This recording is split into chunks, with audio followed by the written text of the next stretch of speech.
这个小型风台嘛，互台南北门透11级的阵风，40公顷的洋芳果即嘛是拢互渗甲密密茂茂。另外嘛有徛在这厝顶的水塔，是互风扫落来1楼的涂骹。在地人是怀疑是当地附近新起的大楼，互巷仔内变作有风吹，才会引起这款的灾情。也那里长是讲会赶紧请建商参住户来协调。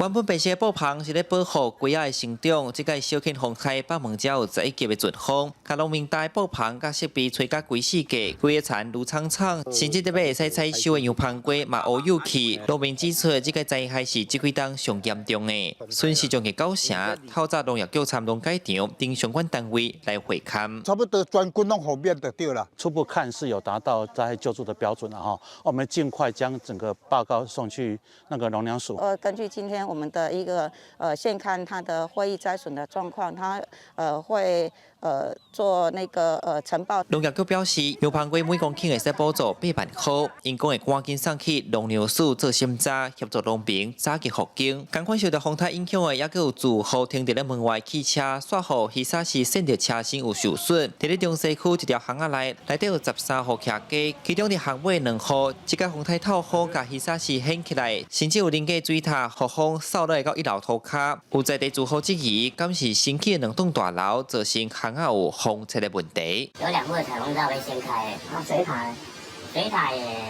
有一个是倾倒在上面，然后有一个是掉下来。因为这2栋大楼的关系，所以我有请建商来安排时间协调这件事情。根据农业局灾情统计，农作物主要是洋芳果影响上大。另外，北门乡村的阮仔边嘛有道路凹坑，目前北门公所嘛暂时先用土补起来。记者李新武台南采访报道。